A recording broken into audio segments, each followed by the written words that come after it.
जय हिंद दोस्तों। तो कैसे आप लोग, उम्मीद करते हैं आप लोग एकदम अच्छे होकर अच्छे से पढ़ाई कर रहे होगे। तो जैसे कि आप सभी पता है हम लोग क्या पढ़ रहे हैं, हम लोग पढ़ रहे हैं कक्षा 10वीं की गणित विषय। और उसमें क्या डिस्कस करें, उसमें डिस्कस करें कक्षा 10वीं की छठी अध्याय जिसका नाम है त्रिभुज। तो चलिए डिस्कस करते हैं। क्वेश्चन बहुत अच्छे से क्वेश्चन है। क्या क्वेश्चन बोल रहा है, आकृति 6.18 मतलब इसमें दिखना हमें क्या बोला है, यदि एलएम समानांतर सीबी, एलएम समानांतर सीबी। देखो अब इस प्रकार के क्वेश्चन में ध्यान क्या देना है कि जो जो क्वेश्चन में बोलते जा रहे हैं, जैसे समानांतर बोल दिया, हमें क्या बताया थेल्स थ्योरम। प्रमेय 6.1 क्या कहता है कि कोई त्रिभुज है जिसकी एक भुजा के समानांतर कोई एक ऐसी रेखा है जो बाकी दोनों भुजाओं को समान अनुपात में बांटती है, तो वो भुजा उस त्रिभुज के जो तीसरी भुजा के समानांतर। क्या बोल रहे हैं पता नहीं चल रहा है।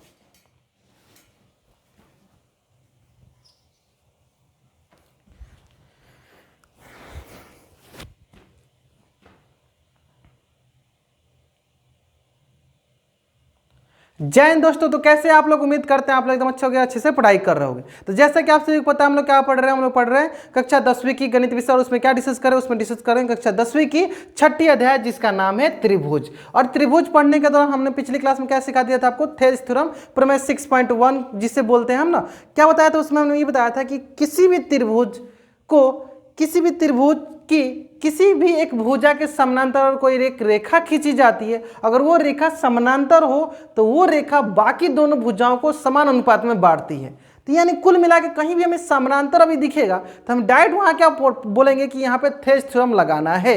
यानी समानांतर दिखा यानी वो जरूर उस त्रिभुज को समान अनुपात में बांट रही होगी, है ना। अब चलिए क्वेश्चन पढ़ते हैं, समझ में ना, समानांतर यानी थेल्स थ्योरम। चलिए अब देखिए आकृति 6.8 में यदि एलएम समानांतर सीबी, चमका एलएम समानांतर सीबी यानी कहीं ना कहीं थेल्स थ्योरम आने वाला है। अब देखते हैं, चलो देखते हैं एलएम समानांतर। देखो ये हो गया एलएम, ये हो गया बीसी, यानी इस वाला त्रिभुज के बारे में बात कर रहे हैं। चलो उस त्रिभुज को हम बना भी लेते हैं, साथ के साथ बना लेते हैं ताकि आसानी से हम सॉल्व कर सके। ये हो गया हमारा पहला त्रिभुज, है ना, जिसमें हम देख रहे हैं यहां पे। चलो ये हो गया एम, ये हो गया एल, ये हो गया सी, ये हो गया बी। जो है बनाते चलते। ये हो गया ए। पहला क्या दिया सर, एल एम समानांतर सी बी। तो यानी हम डायरेक्ट क्या बोलेंगे, जैसे समानांतर देखे हम क्या बोलेंगे सर, प्रमेय 6.1। क्या बोलते हैं, प्रमेय 6.1 या सर थेल्स प्रमेय से। दोनों में से कोई एक बोल सकते हैं, या सर थेल्स प्रमेय से। क्लियर है। चलो क्या आएगा सर, देखो ये भुजा इस भुजा के समानांतर यानी ये दोनों भुजा क्या होंगे, आपस में समान अनुपात में होंगे। यानी सर ये समान अनुपात में होगा, यानी एम बट्टा एम बी बराबर हो जाएगा सर एल बट्टा, यहाँ पे क्या सी, ये सी है ये एल है, एल सी, है ना। इसको मान लो समीकरण नंबर 1।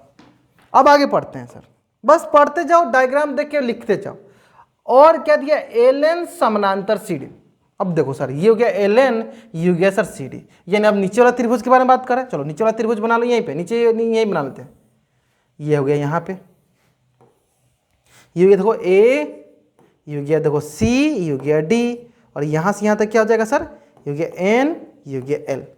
यानी अब नीचे वाले के बारे में बात कर रहे हैं, है ना। चलिए यहाँ पे क्या दिया, यहाँ पे दिया गया हमें एल एन, ये हो गया एल एन, एल एन समानांतर सी डी। अब ये क्या बताएगा, थेल्स थ्योरम प्रमेय 6.1 या थेल्स थ्योरम प्रमेय 6.1 से क्या बताएगा कि ये बाकी के अन्य दो भुजाओं को समान अनुपात में बांट रहा होगा। यानी एल बराबर एल सी किसके बराबर हो जाएगा सर, एन बट्टा एन डी, एन बट्टा एन डी। तो इसको मान लो आप प्रमेय नंबर, समीकरण नंबर 2। अब आप बोलोगे सर क्या क्वेश्चन हल हो गया है, क्वेश्चन एकदम आसानी से हल हो गया। देखो ध्यान दो क्या बोला गया, हमें क्या प्रूफ करना है। तो सर सिद्ध कीजिए कि एम बट्टा ए बी बराबर हो जाए एन बट्टा ए डी के। अब कैसे देखेंगे सर, एक कंसेप्ट आपने बहुत पहले पढ़ा होगा। कौन सा कंसेप्ट, कि सर अगर ए बराबर बी के होता है और बी बराबर सी के होता है, यानी इन दोनों से हम क्या बोलेंगे, तो ए किसके बराबर हो जाएगा, सी के। क्या हम बोलना चाह रहे हैं कि सर ए बी के बराबर है और बी जो है सी के बराबर है, इसका मतलब ए किसके बराबर हो जाएगा, सी के। अब ये ऐसे यहाँ पे क्यों बता रहे हैं, ध्यान दो। देखो यहाँ क्या बोला है कि एल बट्टा एल सी किसके बराबर है, ए एम बट्टा एम बी के। और यहाँ पे क्या बोला, एल बट्टा एल सी किसके बराबर है, ए एन बट्टा एन डी के। यानी सर एल बट्टा एल सी दोनों में कॉमन है, इसका मतलब ए बराबर बी के और बी बराबर सर सी के, यानी ए किसके बराबर हो जाएगा, सी के।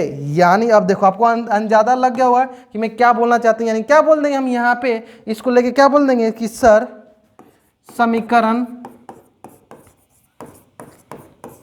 1 और 2 से, 1 और 2 से, तो 1 में क्या है सर, 1 में है देखो एल बट्टा एल सी किसके बराबर, एम बट्टा एम बी के, एम बट्टा एम बी के, यानी ये किसके बराबर हो जाएगा। चलो दूसरा में देख लो, दूसरा में देखो सेम एल बट्टा एल सी किसके बराबर है सर, एन बट्टा एन डी के,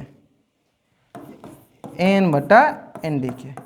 क्या सर हमें यही साबित करना था, क्या सर हमें यही साबित करना, चेक कर लो सर। देखो एम बट्टा ए बी, एम बट्टा एम बी, ए बी साबित करना है। क्या करना है सर, ए बी, देखो एम बट्टा टोटल को साबित करना है। और इसमें क्या है सर, एन बट्टा ए डी साबित, इसमें देखो एन बट्टा टोटल ए डी साबित करना है।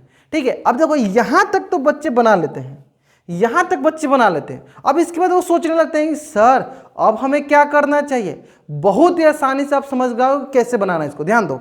अब देखो, अगर आप देखोगे एक क्वेश्चन मैंने पिछले क्लास में कराया था कि अगर सर हमारे पास यहाँ से लेकर यहाँ तक की लंबाई होती है और ये पूछा होता है तो हम इसको घटा देते मिल जाता है। तो उसी तरह क्या सर हम इसका उल्टा कर सकते हैं ना, कि हमें ये पता है, हमें ये पता है, तो अगर हमें ये चाहिए तो क्या करेंगे, जोड़ देंगे, इसमें ये जोड़ देंगे तो काम हो जाएगा। चलो अब जोड़ने के तरीका देखो कैसे जोड़ते हैं ये समझो। हाँ, अब हम किसको भी लें, जोड़ने का तरीका समझ जाओ तो हमेशा आपको याद रहेगा। ठीक है, ऊपर बराबर है, ऊपर एम चाहिए। ठीक है, अब ध्यान दो, हम क्या करते हैं, इसको थोड़ा पलट देते हैं, इसको ऐसे लिख देते हैं, इसको लिखते हैं ऐसे हम एम बी बट्टा एम, और इसको लिख देते हैं सर, इसको भी पलट देते हैं, इसको नीचे या उसको ऊपर, क्योंकि हम जब एक तरफ करेंगे इक्वल के एक तरफ तो दूसरी तरफ भी वही करना पड़ेगा, है ना। चलो ध्यान दो, हमेशा करने का क्या होता है, यहीं पे सीखना है कि अगर कभी भी आपको इस तरह पूछे एन बटा टोटल, जनरली हमें क्या पता है थेरेसम क्या होता है, एन बटा एन, लेकिन हमें पूछे एन बटा टोटल, हमें करना क्या होता है ये सिखा रहे हैं। हमें इसको क्या करना पड़े, दोनों तरफ जो काम हम इधर करेंगे वही काम हम इधर करेंगे, है ना। तो हम क्या करते हैं, इधर क्या करते हैं हम +1 कर देते हैं, इधर क्या करते हैं हम M B plus M B बट्टा एम प्लस का 1 कर देते हैं। इधर क्या करते हैं एन डी बट्टा एन प्लस का 1 कर देते हैं। अब इससे हमें फायदा क्या होगा सर, बहुत फायदा हो जाएगा। चलो इसका एलसीएम ले लो आप, इसका क्या करो आप एलसीएम ले लो। जैसे आप एलसीएम लोगे तो यहाँ पे आएगा sir M B plus M बट्टा एम। अब यहाँ क्या है सर, देखो एन डी, देखो ये एन को इधर कर लो, ये हो गया एन डी प्लस एन बट्टा एन।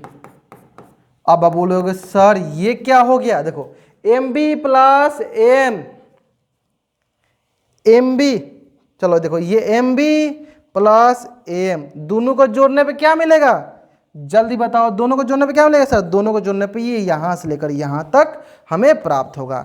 यानी M B plus M B मिले तो कितने बराबर होगा सर, ए बी के बराबर। यानी सर ये ऊपर वाला का मान किसके बराबर आ गया सर, ए बी के, यानी हो गया ए बी बट्टा एम। अब आओ आगे नेक्स्ट, अब क्या है sir N D plus A N. Sir देखो ये हो गया N D plus A N, ये मिल गया कितना के बराबर सर, ये मिल गया देखो टोटल के बराबर, यानी क्या हो गया सर, ये हो गया ए डी के बराबर, यानी ए डी बट्टा ए एन।